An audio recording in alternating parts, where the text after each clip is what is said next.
যেসব ছাত্রছাত্রী কালিয়াচক কলেজে পড়াশোনা করছে সেসব ছাত্রছাত্রীর জন্য তোমাদের নোটিশ পাবলিশ করা হয়েছে স্কলারশিপের জন্য। তো নির্দিষ্ট সময় তারিখ অনুযায়ী অ্যাপ্লিকেশন আবেদন ফর্ম ফিল আপ করে কলেজে গিয়ে কাউন্টারে জমা করে দেবা। ওকে, এখানে দেখে নিতে পারো তোমাদের কত তারিখ থেকে কত তারিখ, 18/11/2024 তারিখ থেকে 30/11/2024 তারিখ। ওকে, তো লাস্ট ডেট হচ্ছে তোমাদের 30 তারিখ। তো 30 তারিখের মধ্যেই তোমরা স্কলারশিপ ফর্মটি ফিল আপ করে কলেজে গিয়ে জমা করে দেবো। ওকে, তো স্কলারশিপ কাউন্টার, কোন কাউন্টারে কী স্কলারশিপ জমা নেবে আমি বলে দিচ্ছি। 1 নম্বর কাউন্টার হচ্ছে SC ST OBC স্কলারশিপ জমা নেবে। 2 নম্বর কাউন্টারে TSP স্কলারশিপ জমা নেবে। 3 নম্বর কাউন্টারে পোস্ট ম্যাট্রিক স্কলারশিপ জমা নেবে। 4 নম্বর কাউন্টারে Swami Vivekananda scholarship and minority scholarship জমা নেবে। ওকে, 5 নম্বর কাউন্টারে মাইনরিটি স্কলারশিপ। ওকে, আর 6 নম্বর কাউন্টারে স্কলারশিপ নেবে চিফ মিনিস্টার স্কলারশিপ জমা নেবে।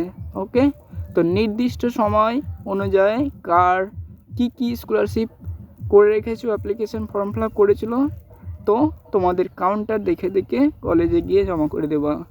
আর তোমাদের এখানে দেখো ডকুমেন্টস কী দিতে হবে এখানে নিচে লেখা আছে। যেমন ধরো টোটাল 1 থেকে 10টি লেখা আছে। যদি কেউ মানে স্বামী বিবেকানন্দ স্কলারশিপ করে তাহলে এখানকার সবটাই করতে হবে। আর যদি কেউ মাইনরিটি স্কলারশিপ করে তাহলে যেটা 5 নম্বর বিডিও স্কলারশিপে যেটা বিডিও ইনকাম সার্টিফিকেট ওটা দিতে হবে না, অনলি তোমাদেরকে 9টি দিতে হবে। ওকে, খালি যেটা 5 নম্বরেরটা বাদ হয়ে যাবে, যেটা অনলি মাইনরিটি ওকেশ্রী স্কলারশিপের জন্য 5 নম্বরটা বাদে সবটাই লাগবে। আর যদি স্বামী বিবেকানন্দ বা চিফ মিনিস্টার স্কলারশিপ করো তাহলে 10টাই লাগবে, 10টাই ডকুমেন্টস। ওকে, যেটা গ্যাপ ইয়ার ডকুমেন্টস, যদি কেউ গ্যাপ ইয়ার দিয়ে থাকে তারও স্কলারশিপ হবে।